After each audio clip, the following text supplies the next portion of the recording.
Okay बच्चों, so good evening yes. तो AC हमारा थ्योरी कंप्लीट हो गई थी, है ना। हम डैम्ड एसएचएम वगैरह पढ़ेंगे। यस, पहले तो बिगिनर बॉक्स डिस्कस कर लेते हैं, हम एसी का डिस्कशन कंप्लीट करते। ठीक है, तो फटाफट एसी के बिगिनर बॉक्सेस निकालो। मैं मेरे पास ओपन कर रहा हूँ, आप आपके पास जल्दी से ओपन कर लीजिए। तो EP3 है ना हमारा ये, ठीक है। ओके, तो बिगिनर बॉक्स ऑफ एसी में सबसे पहले बीबी वन ऑल्दो हमारा हो चुका है। स्टिल अगर आपको कोई डाउट हो तो बता दो। बीबी वन में कोई डाउट, बिगिनर बॉक्स वन में कोई भी डाउट? नो? अच्छे से चेक कर लो सब बच्चे। बीबी वन अगर क्लियर है तो फिर बीबी टू पे आ जाते हैं हम। तो बीबी टू में टोटल 12 क्वेश्चन दिख रहे हैं मुझको। तो बताओ बीबी टू में कोई डाउट? क्वेश्चन वन आया मेरे पास। Question one, two circuit element in series connection have current and voltage, voltage और करंट दिया हुआ है, आइडेंटिफाई देम। तो देखो दोनों का ओमेगा सेम है ना, और दो दो सर्किट एलिमेंट लगे। वोल्टेज अगर ध्यान से देखो तो करंट से आगे है, अराउंड 60 डिग्री से आगे है। वोल्टेज करंट से आगे है, इसका मतलब रजिस्टर और इंडक्टर हो सकती है। तो दो सर्किट एलिमेंट में रजिस्टर इंडक्टर में ऐसा होता है ना कि इंडक्टर वोल्टेज को आगे करती है, और 90 डिग्री फेज डिफरेंस नहीं है, कुछ 63 समथिंग फेज डिफरेंस है। इसका मतलब रजिस्टर और इंडक्टर है। आया समझ में? Sir why not capacitor inductor? भाई कैपेसिटर और इंडक्टर जब कनेक्ट होते हैं साथ में तो 90 डिग्री फेज डिफरेंस होता है। अगर कैपेसिटर डोमिनेट करेगा तो वोल्टेज 90 डिग्री पीछे, और इंडक्टर डोमिनेट करेगी तो वोल्टेज 90 डिग्री आगे हो जाएगा। समझे? तो एग्जैक्ट 90 डिग्री आएगा फेज डिफरेंस। यहाँ पे तो 63 कुछ डिग्री है। चलो, तो ये हो गया क्वेश्चन नंबर वन। और कोई डाउट इसमें? देख लो सब। 9, question number 9, in an AC circuit the instantaneous current is zero when the instantaneous source voltage is maximum, connected to the source may be देखो 90 डिग्री फेज डिफरेंस दिख रहा है। आप अगर ध्यान से देखो, हाँ निमित कोई बात नहीं, 90 डिग्री फेज डिफरेंस दिख रहा है क्वेश्चन नंबर 9 में। वोल्टेज जीरो और करंट मैक्सिमम है, तो ये कब होगा? 90 डिग्री फेज डिफरेंस होगा तभी होगा ना। तो 90 डिग्री फेज डिफरेंस किस किस सिचुएशन में होता है वो देख लो। या तो प्योर इंडक्टर हो, या प्योर कैपेसिटर हो, या कॉम्बिनेशन ऑफ कैपेसिटर इंडक्टर हो। कैपेसिटर इंडक्टर के कॉम्बिनेशन में भी 90 डिग्री फेज डिफरेंस आता है। तो तीन पॉसिबिलिटी हो जाएगी इसके अंदर। आ रहा है क्या समझ में आयुष? ठीक है। और 11th एक और पूछा है आपने, in an series LCR circuit the RMS voltage across L C and R given है, then the voltage of the source is always, none of this is true. RMS voltage दिया हुआ है ना आपको, तो आरएमएस से जो रिलेशन अपना बनता है वो याद करो, रूट वाला रिलेशन बनता था। तो कोई भी ऑप्शन में वैसा है ही नहीं, तो सारे ऑप्शन गलत है। समझे क्या? आरएमएस वोल्टेजेस का रिलेशन क्या आता था? हमने पढ़ा था रजिस्टर, इंडक्टर और कैपेसिटर। इनमें जो आरएमएस पोटेंशियल का रिलेशन था, तो नेट पोटेंशियल वो होता था root over V R square plus VL minus VC का स्क्वायर। ये हमने पढ़ा था आरएमएस वोल्टेज का रिलेशन। तो ऐसा रिलेशन तो किसी ऑप्शन में है ही नहीं, तो सारे ऑप्शन गलत। ये चलो, निमित किस तरह के क्वेश्चन में डाउट दिक्कत आ रही है इक्वेशन सॉल्व करने में, बताओ जरा। Question number one, question one में इक्वेशन सॉल्व थोड़ी करनी है आपको, तो बस ये आइडेंटिफाई करना है कौन है। तो इसमें कुछ सॉल्व थोड़ी करना था यार, बताओ।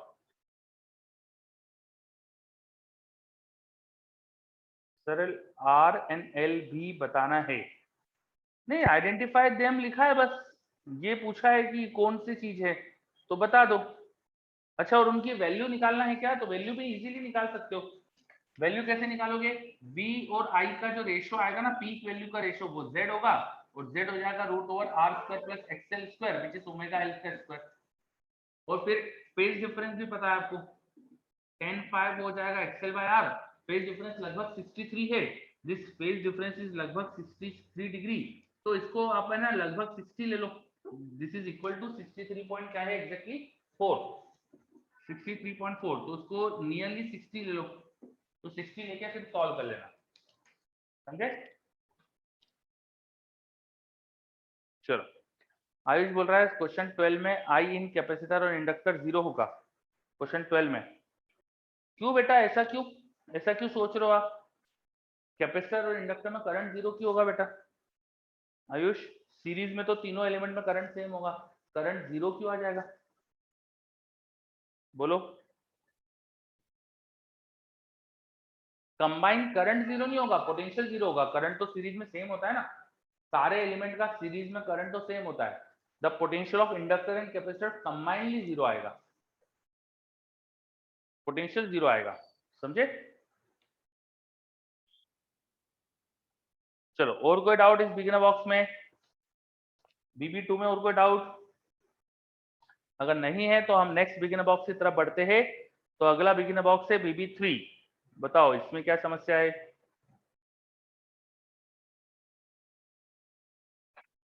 Next is BB3। इसमें कोई डाउट है क्या BB3 में?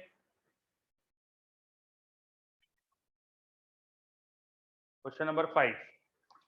An inductor coil, a capacitor and a AC source of RMS voltage 24 are connected in series।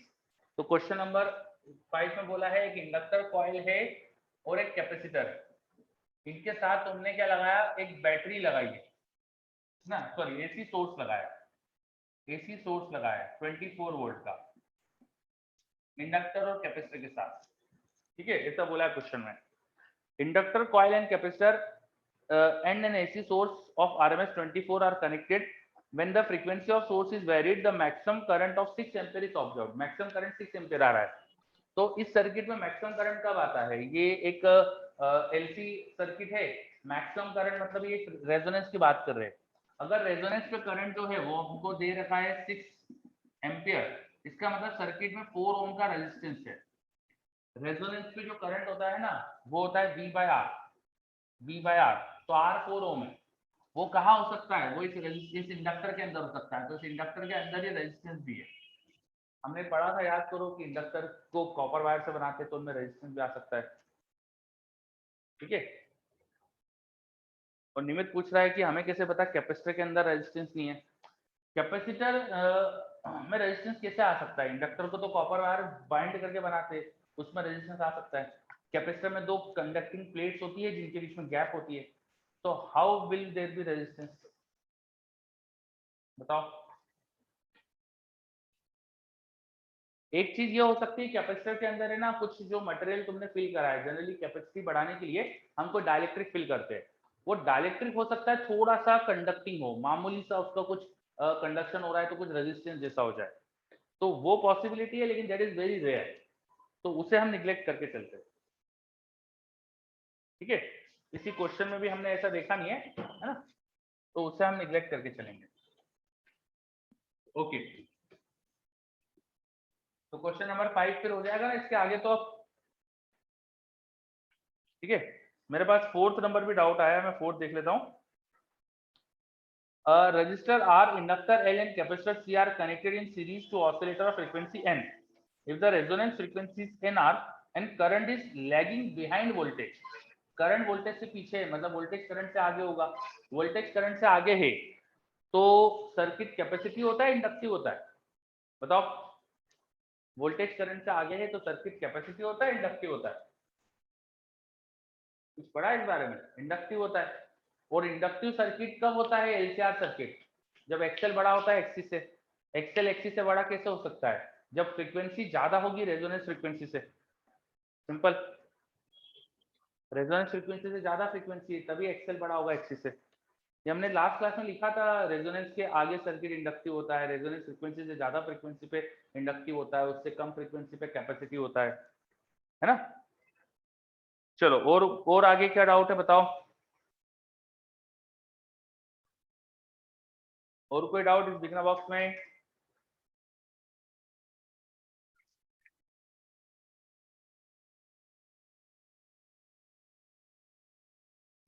कोई भी डाउट नहीं है इसके अलावा?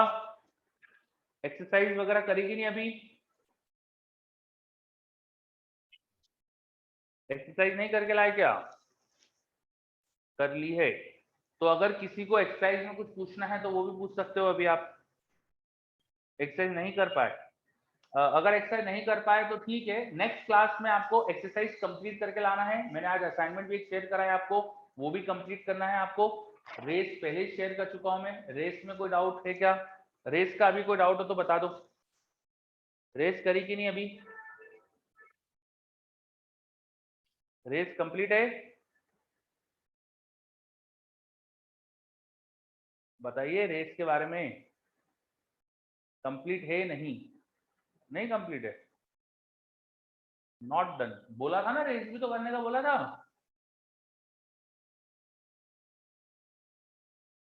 कब तक सब हो जाएगा?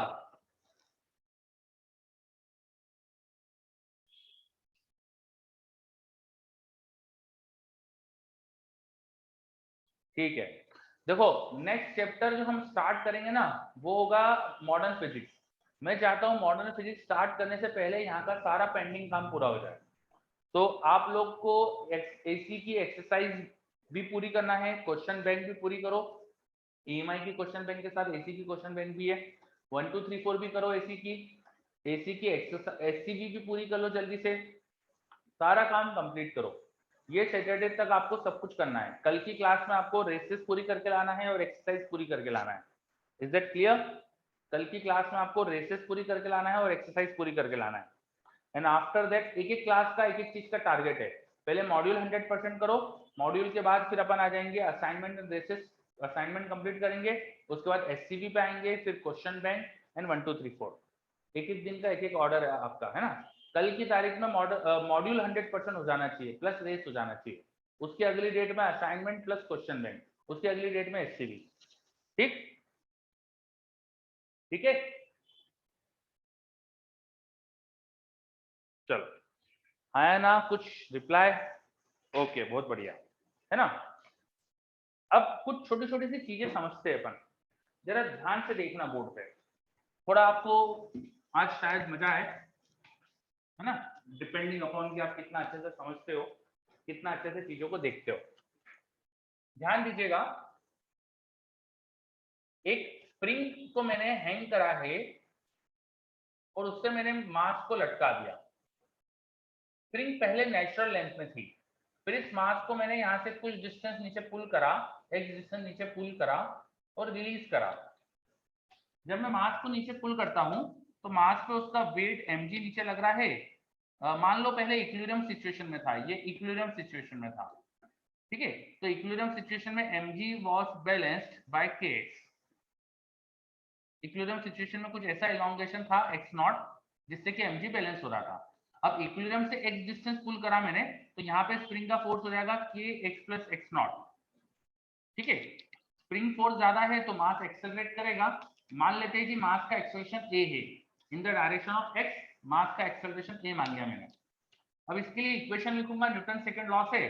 तो नीचे की तरफ फोर्स लग रहा है mg माइनस ऊपर की तरफ फोर्स लग रहा है कि x प्लस x नॉट, वो होना चाहिए मास इनटू एक्सेलरेशन। सही बात है क्या? न्यूटन सेकंड लॉ से। हाँ, ठीक है, चलो। तो मास इनटू एक्सेलरेशन, इसको थोड़ा सा सॉल्व करते हैं। Mass into acceleration minus mg, ये टर्म उधर ले गए तो plus kx not equal to 0। But this kx not was equal to mg, तो ये कैंसिल हो गए। तो m से डिवाइड कर देते,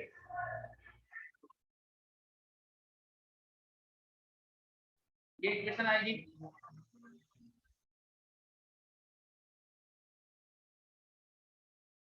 क्या हो रहा है पता नहीं, आज की वंदे मातरम की रैलियां वगैरह निकल गई। चलो 2 मिनट रुकते हैं, ये चले जाए फिर चालू करते हैं आगे।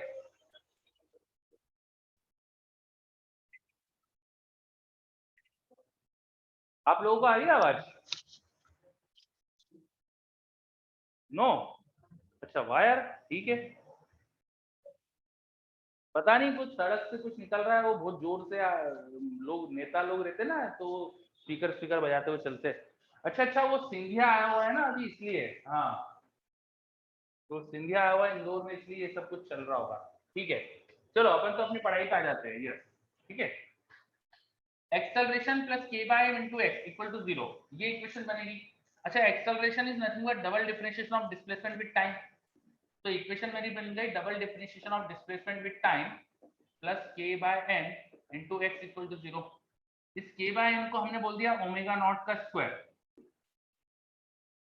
तो ये इक्वेशन हो गई double differentiation of x with respect to time plus omega not square x equal to 0।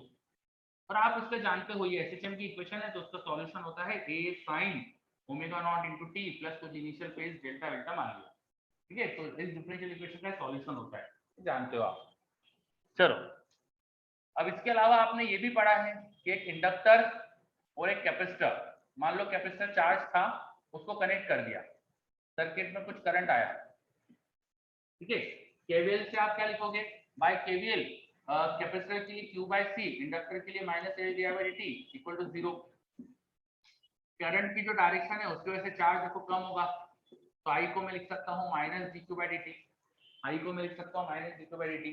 इस आई को अगर minus D Q by D T लिखा तो L into double differentiation of charge with respect to time plus Q by C, this equation is equal to 0। ठीक है, L से divide करो तो double differentiation of charge with respect to time plus 1 upon L C into Q equal to 0। यहाँ पर भी मैं omega naught मान लेता हूँ, चलो 1 अपॉन रूट एल सी, तो ये एल सी ये नथिंग बट ओमेगा नॉट का स्क्वायर है। एक जैसी इक्वेशन नहीं है, तो इसका भी तो एसएचएम ही होता है, हमने पढ़ा है ऑलरेडी, ये हमें तो सब आता है, हम पढ़ चुके हैं सब। चार्ज को लिख सकते हैं चार्ज की maximum value into sine omega naught into T plus delta, है ना।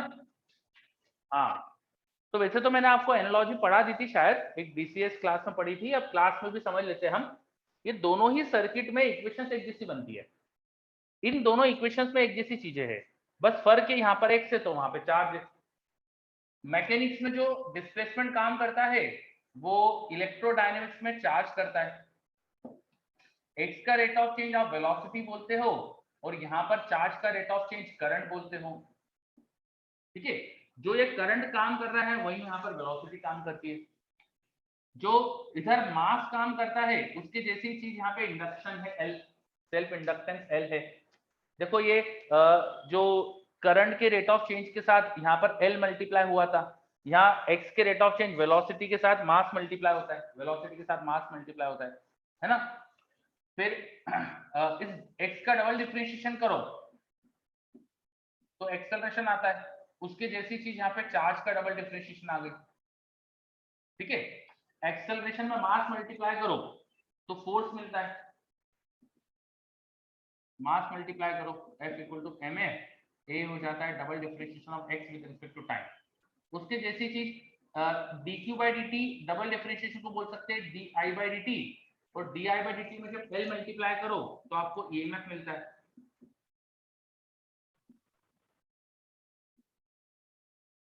तो मैकेनिक्स में जो फोर्स जैसी चीज है वो यहाँ पर EMF जैसी चीज होती है, समझ में आ रहा है। मैकेनिक्स में उधर फोर्स जो काम करता है वो यहाँ पर EMF काम कर रहा है ना। मैकेनिक्स में मास इंटू वेलोसिटी करो तो मोमेंटम आता है, मैकेनिक्स में मास इंटू वेलोसिटी करो तो मोमेंटम आता है।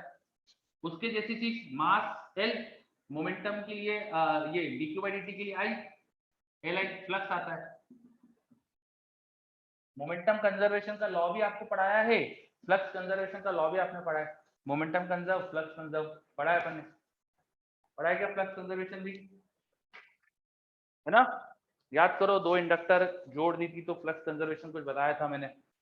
ठीक है, सो सिमिलर चीजें चल रही है, दोनों में काफी सिमिलर चीजें चल रही है, एनालॉजी समझ में आ रही है। ठीक है, अब मुझे बताओ, अगर मैं दो मासेस के बीच में एक स्प्रिंग कनेक्ट कर दूं, M1 और M2 दो मासेस के बीच में एक स्प्रिंग कनेक्ट कर दूं, स्प्रिंग कांस्टेंट के। अच्छा, स्प्रिंग की एनालॉजी नहीं बताई अभी तक मैंने, जस्ट अ मिनट।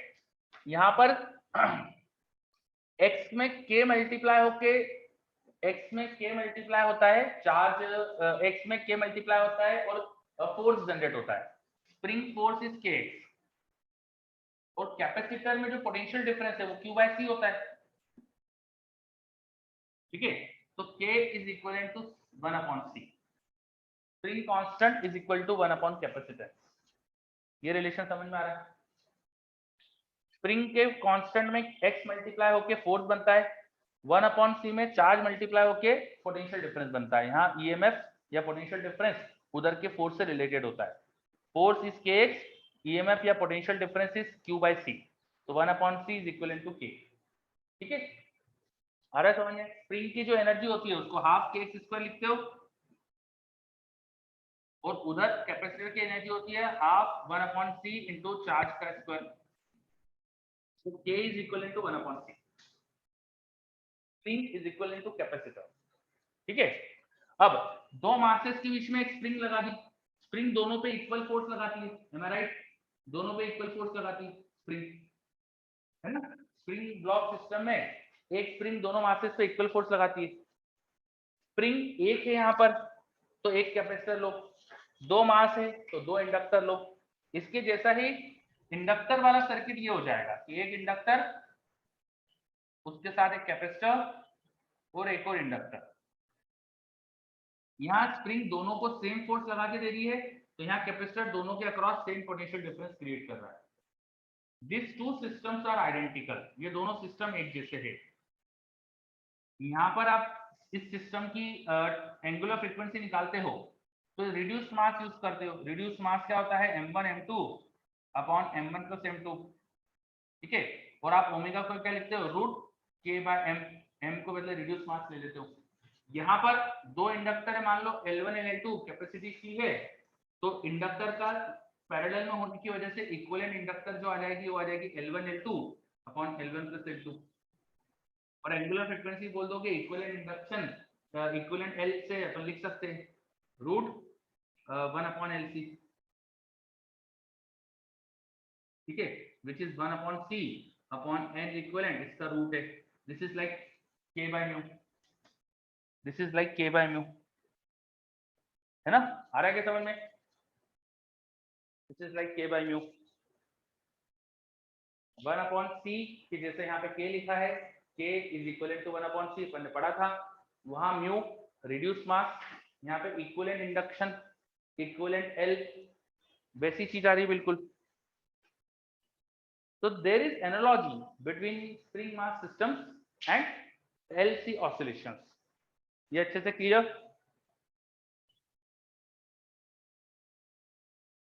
हाँ पास, पोटेंशियल और फोर्स का कंपैरिजन हुआ है। Force is equal to EMF और potential, force is equal to EMF और पोटेंशियल डिफरेंस। ठीक है, force is equal to EMF और पोटेंशियल डिफरेंस। चलो, तो एनालॉजी समझ में आ रही है? जो आपने मैकेनिक्स के क्वेश्चन जितने भी पढ़े हैं ना, उनके जैसे ही यहाँ पर भी क्वेश्चन बन सकते हैं। आपने इस क्वेश्चन में इस सिस्टम में पढ़ा होगा कि एक मास को वेलोसिटी देके छोड़ दो तो क्या होता है, तो एक इंडक्टर में करंट देके छोड़ दो तो क्या होगा, वो आपको आता है। मास को वेलोसिटी देना मतलब इंडक्टर को करंट देना। मास को वेलोसिटी देके छोड़ोगे तो जो चीज होगी वो वैसी चीज यहाँ पर अगर एक इंडक्टर में करंट देके छोड़ेंगे तो हो जाएगी। मान लो दोनों मास को खींच के स्प्रिंग को इलॉन्गेट करके छोड़ दिया, तो स्प्रिंग इलॉन्गेट मतलब कैपेसिटर को चार्ज देके छोड़ दिया। कैपेसिटर को चार्ज देके छोड़ोगे तो क्या होगा, वो आपको आता है, वैसे ही यहाँ होगा। समझ रहे हो? So there is analogy in spring mass system and LC oscillation. निमित पूछ रहा है सर बॉटम मिडिल में क्या लिखा है? बॉटम मिडिल, ये इधर की बात कर रहे हो क्या कि यहाँ की बात कर रहे हो कि ये बात कर रहे हो? L इक्विवेलेंट लिखा है, L equivalent is L1 L2 upon L1 plus L2। L equivalent is L1 L2 upon L1 plus L2। Equivalent induction है ना, दो इंडक्टर पैरेलल में है, तो पैरेलल में इक्विवेलेंट इंडक्शन ये आएगा ना, L इक्विवेलेंट। ठीक है, अच्छा उसके नीचे मैंने लिखा है देखो ओमेगा। इस सर्किट की एंगुलर फ्रीक्वेंसी क्या होगी? 1/LC होती है ना, 1/√LC, L equivalent into C। तो ये बिल्कुल ऐसे ही लिखा है जैसे कि 1/C अपॉन L इक्विवेलेंट लिखा हो, 1/C अपॉन L इक्विवेलेंट लिखा हो। 1/C is like K and L equivalent is like mu, तो ये दोनों आइडेंटिकल है। ठीक, आ रहा है समझ में? 1/C divide by L equivalent.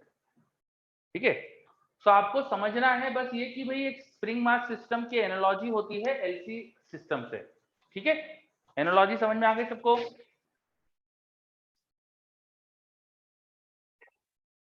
चलो, अगर एनालॉजी समझ में आ गई तो अब अपन स्टार्ट करते हैं डैम्प्ड एसएचएम। तो ये सब हटा रहा हूं मैं, हटा दूं,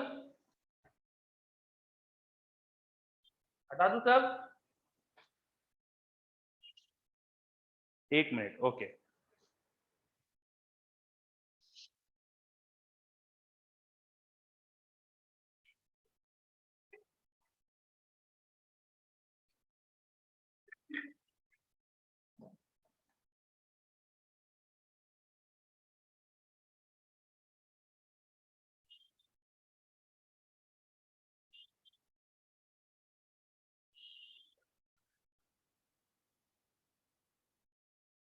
कोई भी क्वेश्चन जो आप स्प्रिंग मास सिस्टम का मिलेगा आपको, उसके जैसा आप एक एलसी सिस्टम सोच सकते हो, है ना? बहुत ज्यादा एनालॉजी इनके बीच में, सिमिलर क्वेश्चन बनते हैं एलसी सिस्टम में और स्प्रिंग मास सिस्टम में।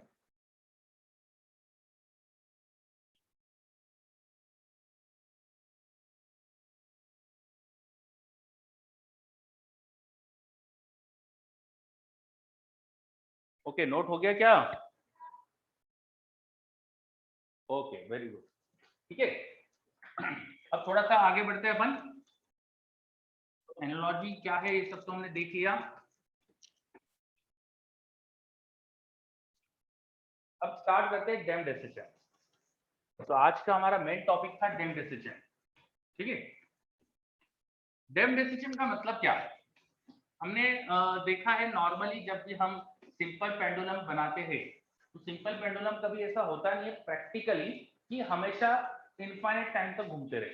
जैसे मेरे पास एक ये बना हुआ है, एक जगह मेरे को जरूरत पड़ी थी तो मैंने बना के रखा था। ये देखो, मैंने कुछ एक हेवी सी चीज है, ये डोर का नॉच था, उसको मैंने एक रोप से कनेक्ट कर लिया। ठीक है, आपको दिख पा रही होगी रोप। और ये अगर मैं इसे हल्का सा टिल्ट करके छोड़ूं तो देखो ये जो मोशन हो रहा है अपने आप ही धीरे धीरे धीरे एम्पलीट्यूड कम हो रहा है और ये करीब करीब मिडिल में आके रुक गया, हो रहा है ना? तो यहाँ जो चीज हुई है ये क्या हुआ है? This is damped SHM. यहाँ हुआ क्या है? Damped SHM. समझ में आ रहा है? डैम्प्ड एसएचएम हुआ यहाँ पर एनर्जी लॉस हो रहा था। क्यों हो रहा था? क्योंकि जब वो पेंडुलम मूव करता है ना थ्रू एयर, रोप एयर से मूव करती है, तो एयर और पेंडुलम के मूवमेंट में एयर का ड्रैग फोर्स लगता है। and that air drag force is like viscous drag force that is proportional to velocity and opposite to the direction of velocity. Air का जो ड्रैग फोर्स लगता है जिसको विस्कस फोर्स भी बोल सकते हैं,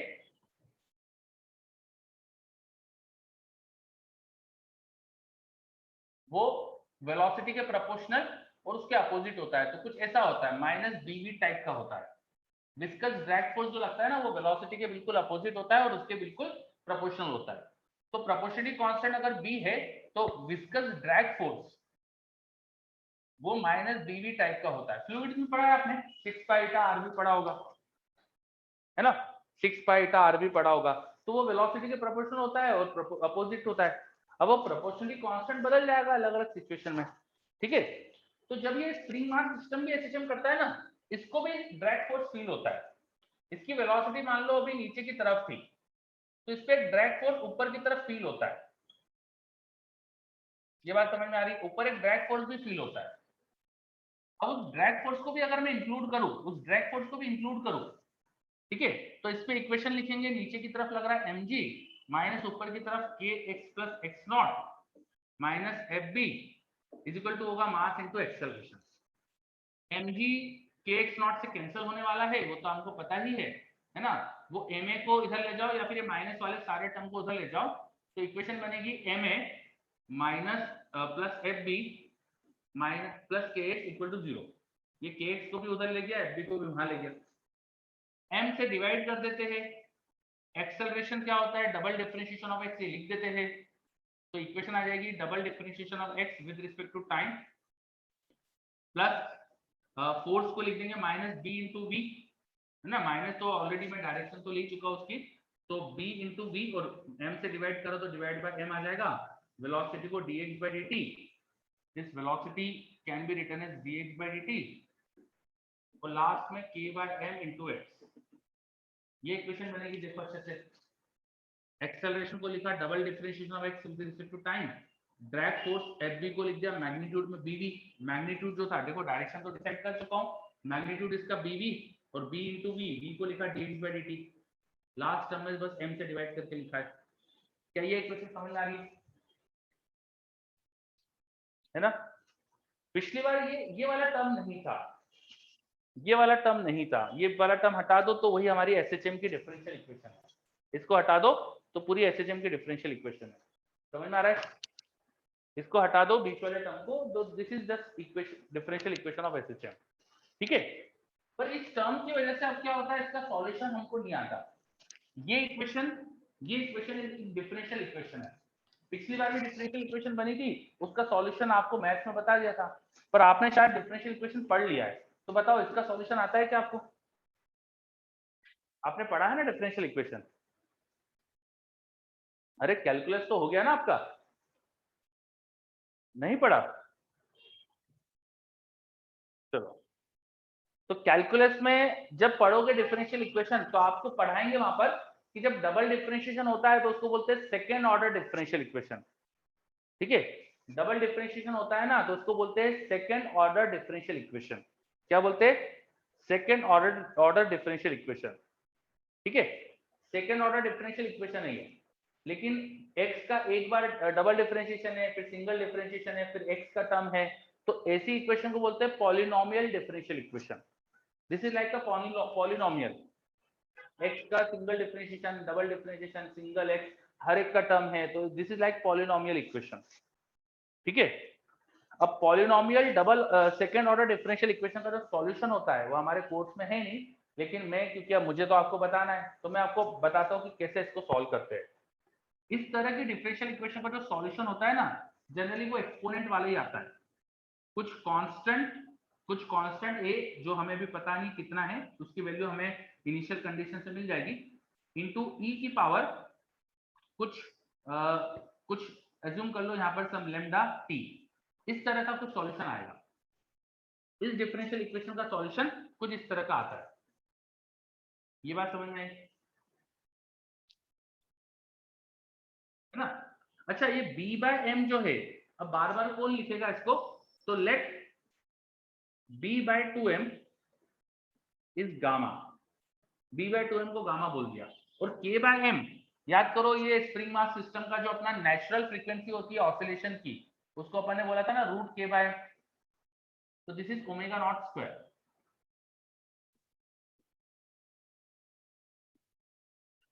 ठीक है, ये उठा के यहाँ रखू तो इक्वेशन बन रही है double differentiation of x with respect to time plus gamma 2 gamma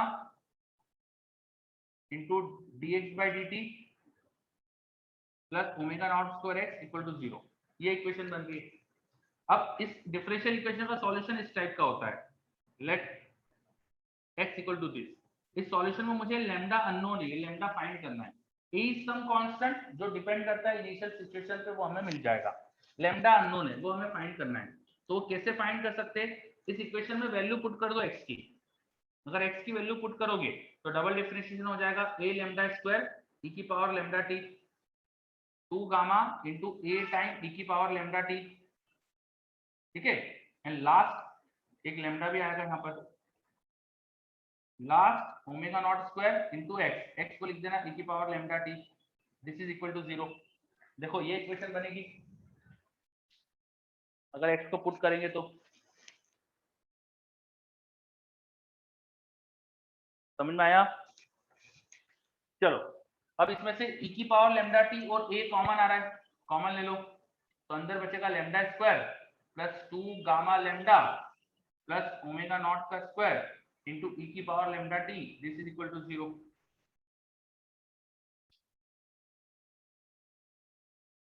Ayush बोल रहा है dt कहा गया, dt क्यों आएगा बेटा? डिफरेंशिएशन करके लिखा है ना मैंने, तो x का डिफरेंशिएशन करोगे dx बाई dt तो आ जाएगा a लैम्डा e की पावर लैम्डा t, और डबल डिफरेंशिएशन करोगे तो a लैम्डा स्क्वायर e की पावर लैम्डा t। बस ये उठा के रख दिया मैंने यहाँ पर।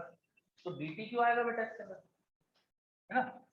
चलो अब तीन चीजों का प्रोडक्ट दिख रहा है, तीनों चीज का प्रोडक्ट जीरो है। क्या जीरो हो सकता है इनमें से, क्या a जीरो हो सकता है? नो। अगर a जीरो हो गया तो सॉल्यूशन ही जीरो हो जाएगा ना, x is equal to zero कोई सॉल्यूशन थोड़ी है, ठीक है। कुछ तो हो रहा होगा ना यहाँ पर, x equal to zero solution तो है नहीं, तो a जीरो नहीं हो सकता। e की पावर लैम्डा t को भी सिमिलरली जीरो नहीं कर सकता मैं, अगर e की पावर लैम्डा t जीरो कर दिया तो फिर से x जीरो हो जाएगा, ये कोई सॉल्यूशन थोड़ी है कि x जीरो हो गया, ठीक है। तो हमारी इक्वेशन ये बचेगी कि मिडिल वाला टर्म जीरो होना चाहिए। लैम्डा की वैल्यू निकालने के लिए हमारे पास कंडीशन बन रही है कि lambda square plus 2 gamma lambda plus omega not square equal to zero. सही बात है क्या, ये समझ में आया? यस, ठीक है। ये क्वाड्रेटिक इक्वेशन है, क्वाड्रेटिक इक्वेशन का सॉल्यूशन आप जानते हो कैसे करते हैं, तो लैम्डा आपको मिल जाएगा, क्या मिलेगा, minus B plus minus root over B square minus 4ac upon 2a। मुझे लगता है कि ये तो आपको आएगा, 2 कॉमन निकल के सब जगह कैंसिल हो रहा है, कर दो। तो लैम्डा की वैल्यू क्या आ गई, minus gamma plus minus root over gamma square minus omega not square, ठीक है। ये हमारे पास लैम्डा की वैल्यू आ गई।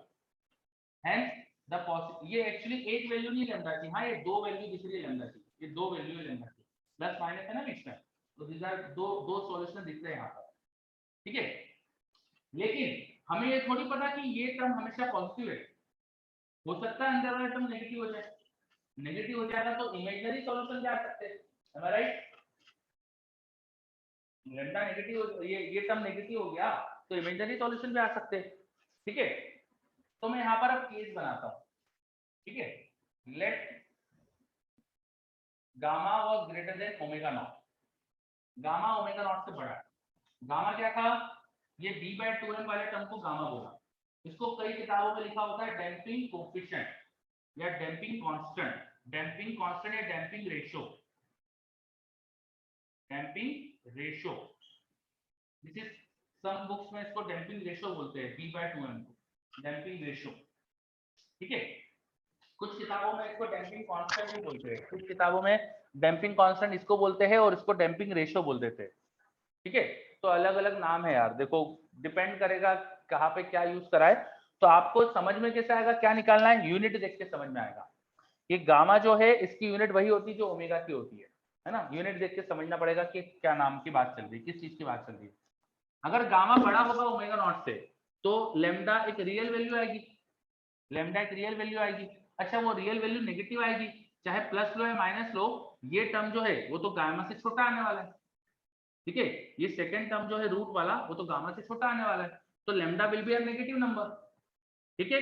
अगर गामा बड़ा है ओमेगा नॉट से, lambda is a negative number, negative real number, वो यहाँ पे रखोगे तो x की वैल्यू क्या हो जाएगी, a e to the power minus minus common ले लिया, गामा माइनस कॉमन लिया तो इधर मैं माइनस प्लस कर देता हूं, root over gamma square minus omega not square into T. Minus common लेने पे अब ये पॉजिटिव नंबर बनेगा, ठीक है। ये पॉजिटिव नंबर है तो x equal to a into E की power some positive number into T, ये एक्सपोनेंशियली डिक्रीजिंग x आ गया ना, ये एक्सपोनेंशियली डिक्रीजिंग x आ गया ना। x का टाइम के साथ अगर ग्राफ बनाओगे तो ऐसा कुछ ग्राफ होगा ना, एक्सपोनेंशियली डिक्रीजिंग, सही बात है क्या, टाइम के साथ x का ग्राफ ऐसा हो जाएगा, मतलब सिस्टम में एसएचएम वगैरह कुछ हो ही नहीं रहा है, आपने स्प्रिंग से मास को लटकाया, मास को खींच के छोड़ा, इतना ज्यादा डैम्पिंग है, इतना ज्यादा डैम्पिंग है कि एसएचएम जैसा कुछ हो ही नहीं रहा है। तुमने मास को खींचा और छोड़ा तो मास आकर रुक गया, कोई एसएचएम जैसा हुआ ही नहीं, ठीक है। ये प्रैक्टिकल सिचुएशन नहीं है, प्रैक्टिकली ऐसा होता नहीं, ऐसी सिचुएशन को हम बोलते हैं over damped situation, over damped situation, over damped, इस कंडीशन को बोलते हैं हम ओवर डैम्प्ड कंडीशन।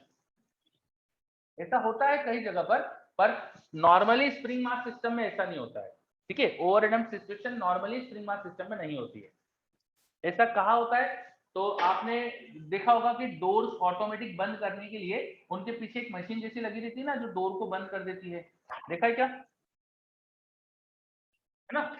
हाँ, तो जब आप डोर खोल के छोड़ दो तो मशीन उसको अपने आप बंद करती है। तो वहां ऐसे ही तो होता है, कभी किसी ने ध्यान से देखा होगा तो धीरे धीरे धीरे वो डोर को लाकर बहुत धीरे धीरे हो जाता है मूवमेंट बाद में।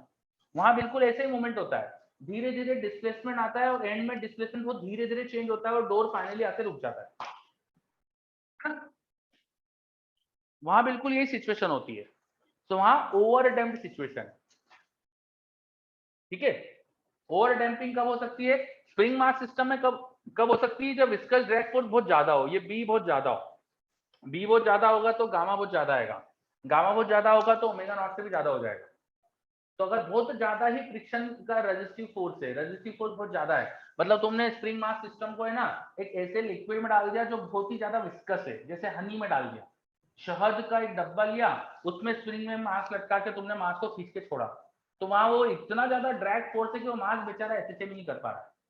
इमेजिन कर पा रहे हो ना कि बहुत ज्यादा थिक अगर विस्कस लिक्विड होगा तो मास एसएचएम ही नहीं कर पाएगा, उसको खींच के छोड़ोगे तो धीरे धीरे इक्विलिब्रियम पे आकर रुक जाएगा।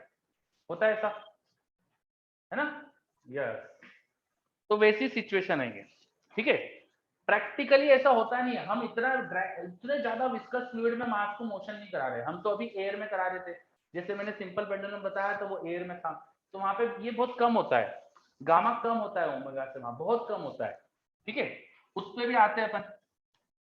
ये हमने पढ़ा ओवरडैम्प्ड सिचुएशन क्या होती है। अब if this gamma is equal to omega not, gamma equal to omega not हो गया तो ये term zero, lambda equal to minus gamma, तो सॉल्यूशन क्या आ जाएगा? x is equal to A E की पावर माइनस गामा टी। ये भी वैसे ही सॉल्यूशन है, ये भी तो ऐसे ही कुछ ग्राफ दिखेगा, है ना? इस सिचुएशन को बोलते हैं हम क्रिटिकली डैम्प्ड,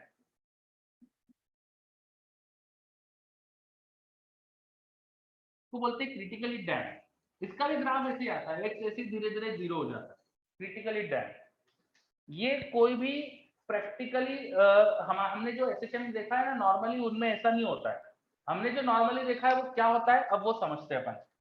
तो नेक्स्ट सिचुएशन हमारे ज्यादा काम की है, if gamma is less than omega not, इसको हम बोलते हैं under damped situation. Under damped situation, under damped situation में क्या होगा? गामा अगर ओमेगा नॉट से छोटा है, this gamma is less than omega not, तो ये इमेजिनरी हो जाएगा। हमारे पास लैम्डा इक्वल टू क्या आएगा फिर? Minus gamma plus minus iota times root over omega not square minus gamma square. ऐसा लिख सकता हूँ ना आप सॉल्यूशन को? बताइए, लैम्डा की वैल्यू ये लिख सकता हूँ ना, है ना? अब लैम्डा की वैल्यू ये लिख दूं तो x इक्वल टू क्या मिलेगा मुझको? x इक्वल टू क्या मिलेगा मुझे? a into E to the power lambda into T, lambda की वैल्यू डालो तो minus gamma plus minus iota root over omega not square minus gamma square this whole into T, ठीक है। ये मुझे एक सॉल्यूशन दिख रहा है, इसको थोड़ा सा अरेंज करते हैं।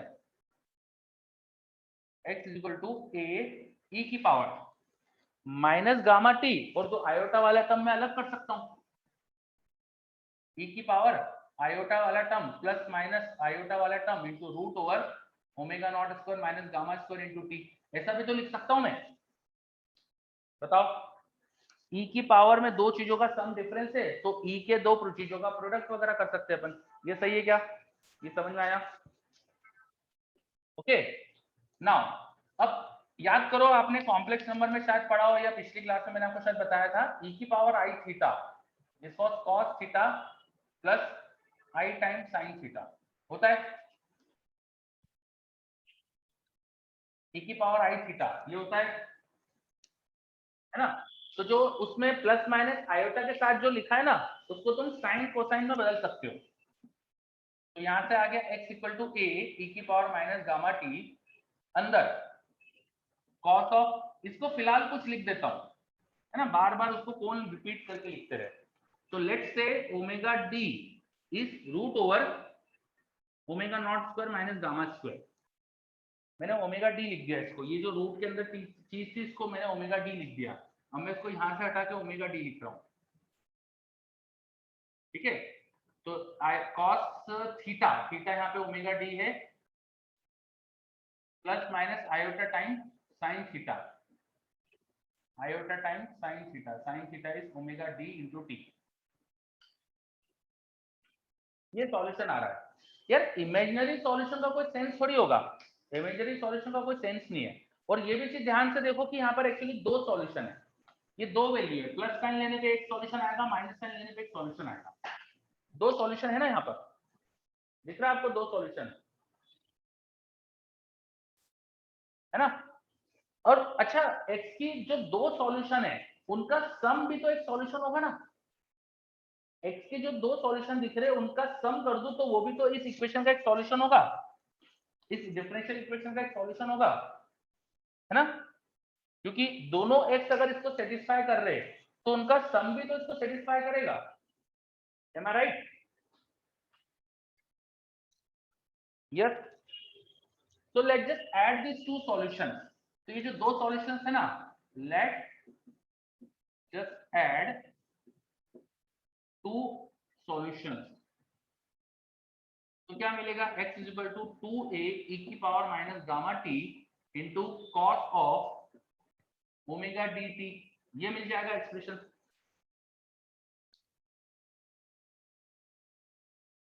आयुष पूछ रहा है क्यों जोड़े। यार जोड़ना इसलिए चाह रहा हूं क्योंकि मुझे इमेजिनरी सॉल्यूशन का मतलब समझ नहीं आ रहा है।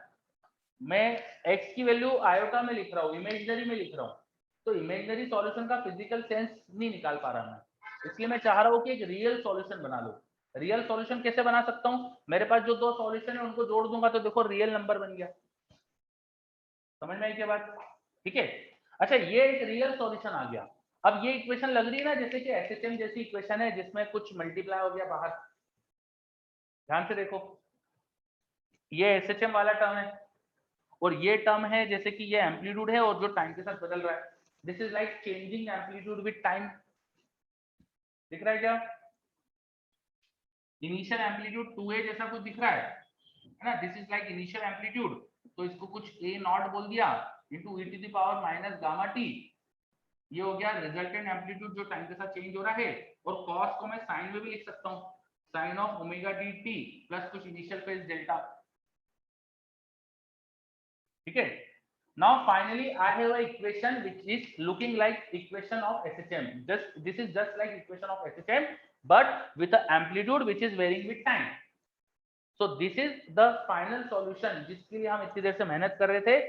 प्रैक्टिकली ये ज्यादा होता है, जब आप किसी स्प्रिंग से मास को लटका के खींच के छोड़ दो तो आपने देखा है कि वो SHM करता है और धीरे धीरे धीरे एम्पलीट्यूड कम होता है और फाइनली रुक जाता है। तो वही ये इक्वेशन बता रही है, ये इक्वेशन सेम चीज बता रही है कि एम्पलीट्यूड धीरे धीरे टाइम के साथ कम हो रहा है और एसएचएम की इक्वेशन है। अब अगर इस एक्स का टाइम के साथ अगर आप ग्राफ बनाओगे, इस एक्स का अगर आप टाइम के साथ ग्राफ बनाओगे तो वो ऐसा कुछ आएगा कि एम्पलीट्यूड धीरे धीरे धीरे कम हो रहा है पीरियोडिकली विद टाइम, ऐसा कुछ इक्वेशन बन रही है, ऐसा कुछ ग्राफ बनेगा आपको।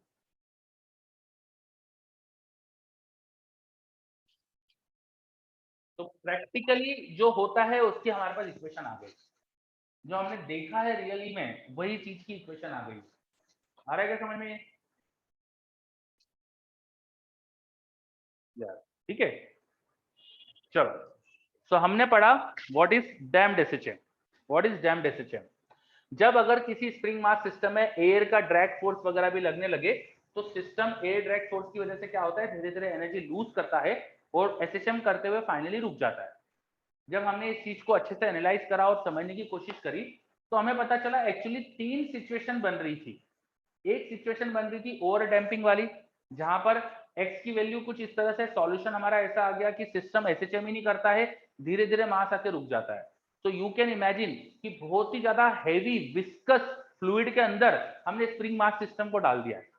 हनी जैसा विस्कस फ्लूइड को लिया और उसमें स्प्रिंग मास सिस्टम लटका दिया। अब मैं मास को खींच के छोड़ रहा हूं तो क्या हो रहा है, बेचारा धीरे धीरे धीरे करके इक्विलिब्रियम पे आ रहा है। वो इतना ड्रैग, इतना ज्यादा विस्कस फ्लूइड है कि वो एसएचएम ही नहीं कर पा रहा है। This kind of situation is called overdamped situation. Overdamped समझ में आया? ठीक है, ओवरडैम्प्ड और क्रिटिकल डैम्प्ड एक जैसा होता है। क्रिटिकली डैम्प्ड सिचुएशन में क्या होता है, इसमें भी वो जो गामा होता है ना, वो ओमेगा नॉट के इक्वल हो गया। फिर हमने पढ़ा थोड़ा रियल या प्रैक्टिकल सॉल्यूशन जिसमें अंडर डैम्प सिचुएशन है। जनरली डैम्पिंग बहुत कम होती है, जैसे एयर से डैम्पिंग बहुत कम मिलती है। तो स्प्रिंग मास सिस्टम को जब एयर में मूव कराते हैं, स्प्रिंग को खींच के छोड़ देते हैं, तो क्या होता है, मास थोड़ा सा एक्सटेंड करता है और फाइनली आके रुक जाता है। वो क्यों हो रहा है, वो इस मैथमेटिक्स से हमको समझ में आया। मैथमेटिकली सॉल्व करके हमें फाइनली वही इक्वेशन मिल गई जो हमने प्रैक्टिकली देखा है। हमने यही देखा है कि मास थोड़ा धीरे धीरे एम्पलीट्यूड कम होता है और आके रुक जाता है, और वही हमें इक्वेशन से भी दिख रहा है। चलो, क्या सारी चीज समझ में आ रही है? निमित कहाँ पे दिक्कत है, बताओ जल्दी, लेट अस डिस्कस कहाँ पे प्रॉब्लम आ रही है। सर सॉल्यूशंस के सम भी इक्वेशन को सेटिस्फाई करेंगे कैसे? अच्छा, रख कर देखो, रख कर देखो। कोई भी प्रॉब्लम लग रही है तो सबसे बढ़िया सॉल्यूशन होता है खुद रख के देखो। एक इक्वेशन के अगर दो सॉल्यूशन है तो उसका सम भी एक सॉल्यूशन होगा, यू कैन प्रूव इट। क्योंकि जब डबल डिफरेंशिएशन, सिंगल डिफरेंशिएशन या एक्स, यहाँ पर जो इक्वेशन है ना, उसमें एक्स की जो दो सॉल्यूशन है, मान लो x1 प्लस x2 है, मान लो दो सॉल्यूशन x1 प्लस x2 है, तो ये इक्वेशन x1 रखने पर भी सेटिस्फाई हो रही है, x2 रखने पर भी सेटिस्फाई हो रही है, तो x1 प्लस x2 पे क्यों नहीं सेटिस्फाई होगी, बताओ। यहाँ पर x1 प्लस x2, यहाँ पर x1 प्लस x2, यहाँ पर x1 प्लस x2 रखकर चेक करो, चेक करो, देखो सेटिस्फाई होगी वो। दिख रहा है क्या, कुछ समझ में आ रहा है?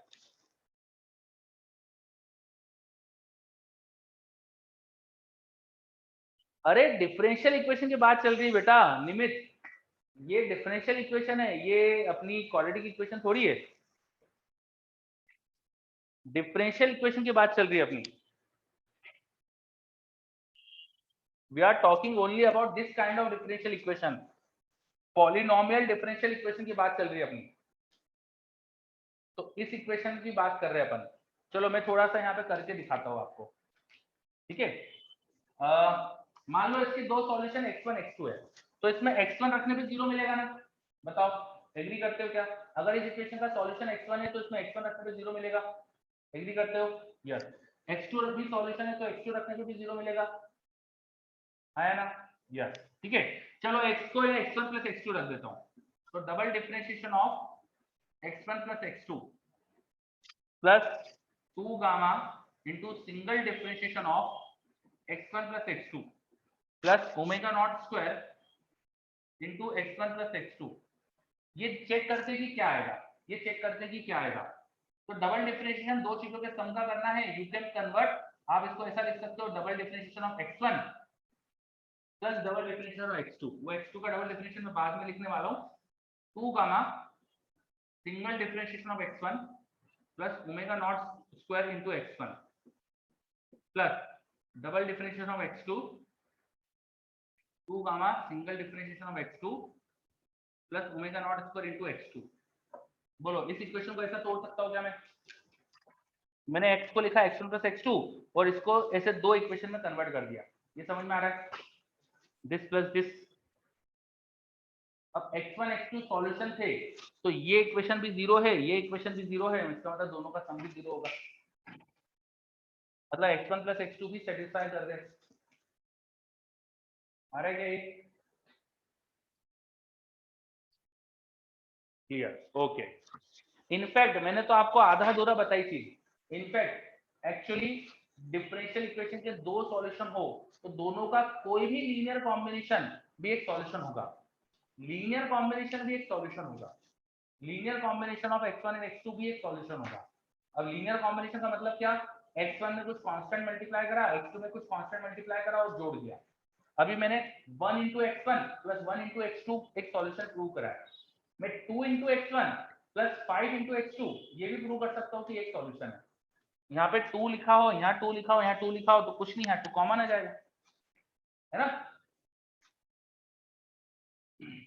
चलो, अब मेरे से तुम लोग मैथ्स पढ़ने लग गए है ना, फिजिक्स तो रह गया अपना, वापस फिजिक्स पे आ जाए।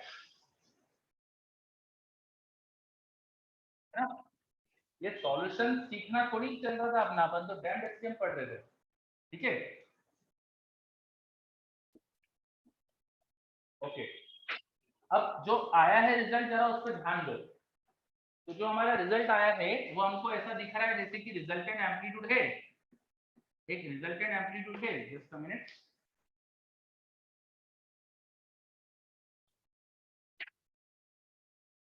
हमारा जो सॉल्यूशन आया है वो कुछ ऐसा है कि x का एक रिजल्टेंट एम्पलीट्यूड है into sine of omega dt plus delta. ये एसएचएम जैसी इक्वेशन है, and this resultant amplitude is changing with time. This resultant amplitude is initial amplitude a not into e to the power minus gamma t. So amplitude of the SHM is slowly decreasing with time, ठीक है। कितनी देर में amplitude आधा हो जाएगा बता सकते हो क्या? ये इक्वेशन देखी है क्या कभी हमने? कितने टाइम में एम्पलीट्यूड आधा हो जाएगा बोलो। ए नॉट एम्पलीट्यूड इनिशियल था, किस टाइम पे आधा दिखेगा बता सकते हो क्या? गामा ln2 नहीं, 1 upon gamma ln2, tau ln2, और टाउ होता है t अपॉन टाउ होता था इक्वेशन में, तो 1 upon tau is gamma here और tau is 1 by gamma. Time constant देखे तो इसका 1 अपॉन गामा है, ठीक है। तो इस टाइम पर एम्पलीट्यूड आधा हो जाएगा। इनफैक्ट अब तुम मुझे ये भी बता सकते हो कि अगर t को 1 बाय गामा रख दूं, टाउ टाइम रख दूं, तो एम्पलीट्यूड कितना हो जाएगा बता सकते हो ना, है ना। जैसा आरसी सर्किट और एलसी सर्किट, एलआर सर्किट में क्वेश्चन देखे, एलआर सर्किट और आरसी सर्किट में क्वेश्चन देखे, वो सारे एम्पलीट्यूड के लिए यहाँ बन सकते हैं, ठीक है। चलो ये हो गया। अच्छा, ये ओमेगा डी लिखा है यहाँ पर, ध्यान से देखो। एसएचएम जो हो रहा है ना, उसकी angular frequency is different from the natural frequency of SHM. Angular frequency यहाँ कितनी है? This omega D is root over omega not square minus gamma square. तो विथ डैम्पिंग द एसएचएम जो हो रहा है उसकी जो फ्रीक्वेंसी है वो बदल जाती है। फ्रीक्वेंसी कम हो गई, टाइम पीरियड बढ़ गया, ज्यादा टाइम पीरियड हो जाता है, समझ में आ रहा है? डैम्पिंग की वजह से टाइम पीरियड बढ़ रहा है, ये समझ में आ रहा है? डैम्पिंग की वजह से टाइम पीरियड बढ़ रहा है, एंगुलर फ्रीक्वेंसी कम तो टाइम पीरियड बढ़ गया। Yes, okay. तो डैम्पिंग की वजह से टाइम पीरियड बढ़ गया। अच्छा, एसएचएम में आपने पढ़ा होगा कि जो एनर्जी होती है एसएचएम की, वो स्प्रिंग वाली मैक्सिमम एनर्जी लिख सकते हैं अपन, दैट इज हाफ के ए स्क्वायर। एसएचएम की जो टोटल एनर्जी होती है दैट इज हाफ के ए स्क्वायर। एसएचएम की जो टोटल एनर्जी होती है दैट इज हाफ के ए स्क्वायर। ये हटा रहा हूं मैं, मुझे स्पेस चाहिए, मैं एक काम करता हूँ ना, ये सॉल्यूशन हटा देता हूँ यहाँ से, थोड़ा सा स्पेस बनाते हैं, ठीक है। Energy in SHM is half के ए स्क्वायर।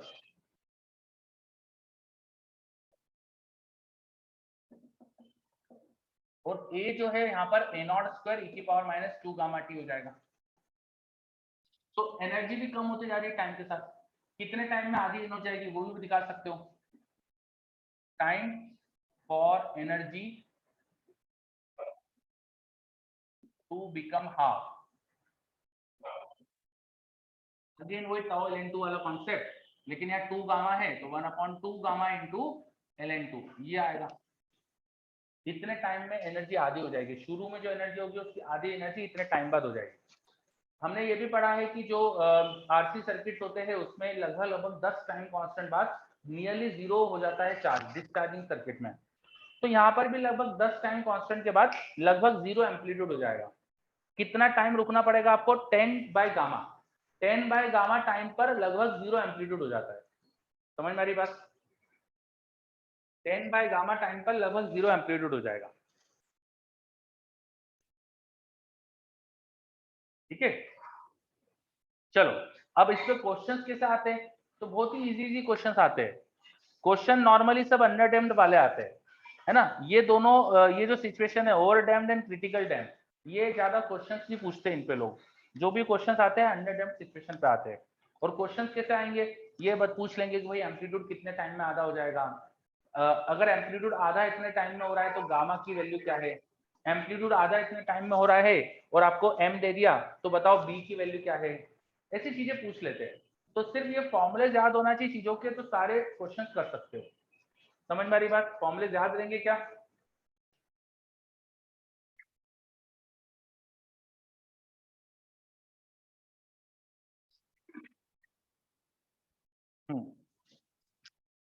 ओके, तो हमने पढ़ा डैम्पिंग एंड डैम्प्ड एसिड, ठीक है।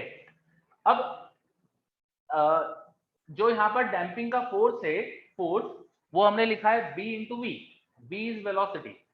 अगर वेलोसिटी को मैं एल सी ऑसिलेशन में रिलेट करूं तो वेलोसिटी रिलेट होती थी करंट से, और रजिस्टर में जो पोटेंशियल डिफरेंस आता है वो आई आर होता था, है ना। So this is like R, B is like are.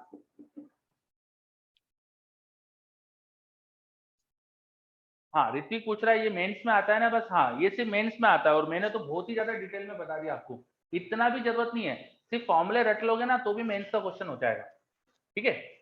अब जो मैं बोल रहा हूँ वो जरा ध्यान से देखो, B is like R, V is like current, current into R is like potential difference, force is equal to potential difference. समझ में आ रही है बात कुछ? स्प्रिंग मास सिस्टम में डैम्पिंग हो जाना is equal to LC circuit में रेजिस्टेंस लग जाना। एलसी सर्किट में अगर रेजिस्टेंस लगाओ, मैं कुछ हटाकर लिखता हूं, तो ये इधर का मैथमेटिक्स हटा देता हूं,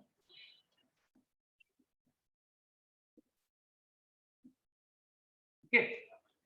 अगर एक एलसी सर्किट में मैं रेजिस्टेंस लगा दूं, इंडक्टर में रेजिस्टेंस होता ही है, अपन ने पढ़ा है, तो इंडक्टर में नॉर्मली रेजिस्टेंस होता ही है, मान लो एलसी सर्किट में रेजिस्टेंस भी लगा हुआ था, तो this system is just like damped assistance, ये भी डैम्प्ड एसिस्टेंस का सिस्टम है। यहाँ पर तुम चार्ज की वैल्यू लिख सकते हो, इनिशियल चार्ज या मैक्सिमम चार्ज इनटू ई की power minus gamma T. Now gamma क्या आएगा, gamma was b by 2m, d के इक्विवेलेंट आर है, 2 टाइम मास के इक्विवेलेंट l, तो ये इक्वेशन हो जाएगी गामा टी की, फिर अंदर sine of omega D T plus initial phase, and what will be this omega d, this will be root over omega naught square minus gamma square, and you know that gamma is b r by 12, and that omega naught square is 1 upon lc, समझे। एक LC circuit में अगर resistance भी हो तो उसमें charge की equation with time भी आप लिखते जानते हो। अगर क्या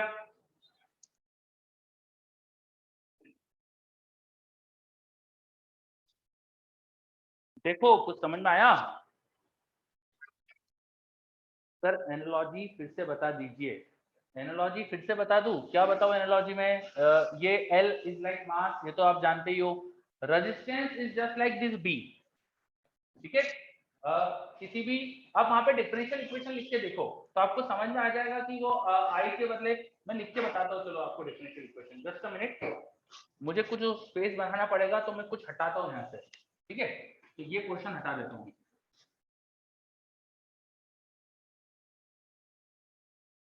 ये भी हटा देता हूँ, इसकी भी कोई जरूरत नहीं है,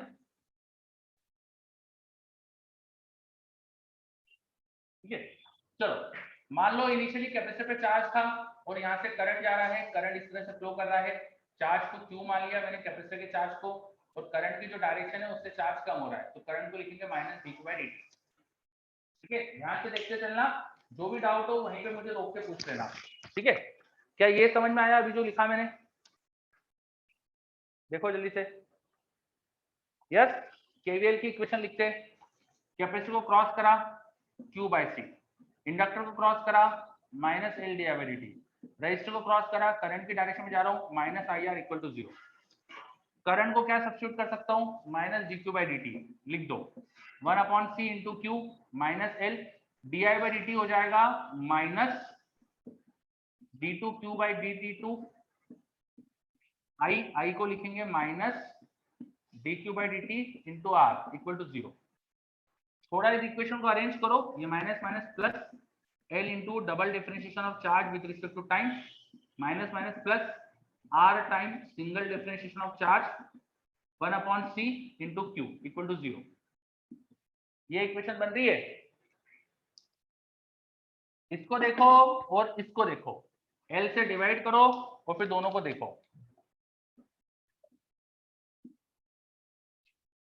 कुछ कुछ होता है तो समझ में आ रहा है?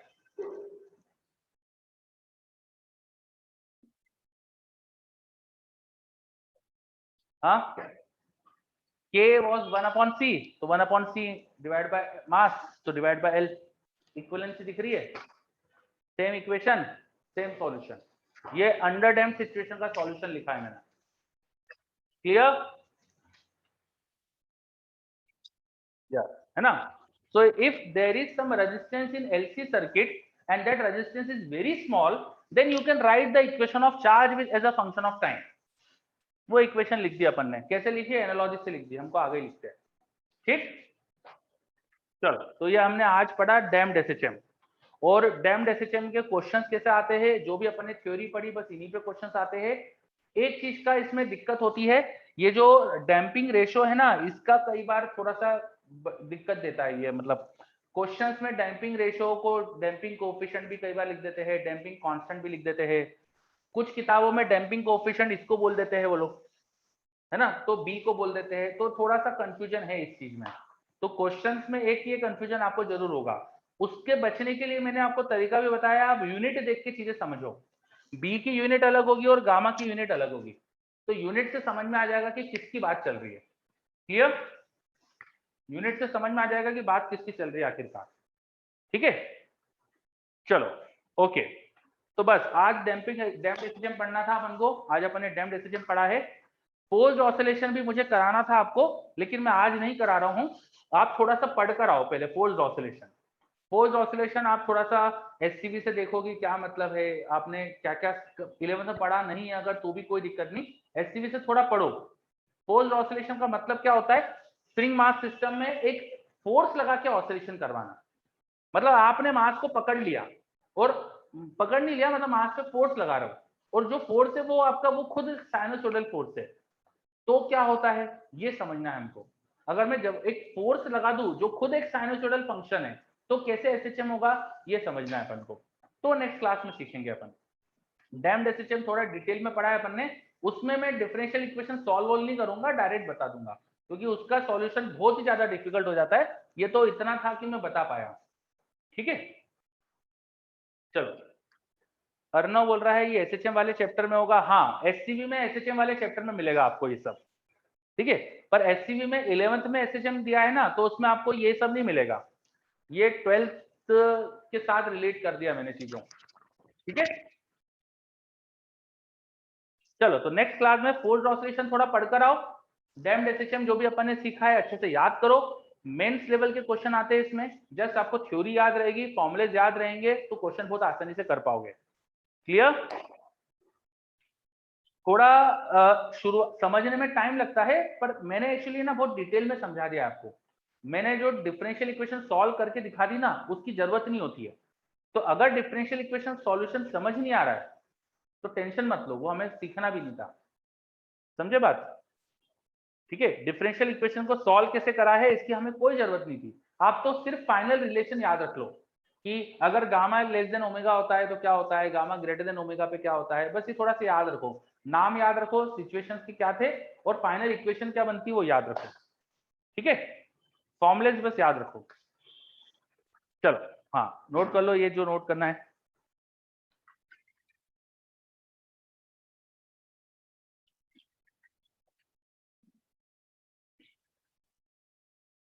हो गया क्या नोट निमित?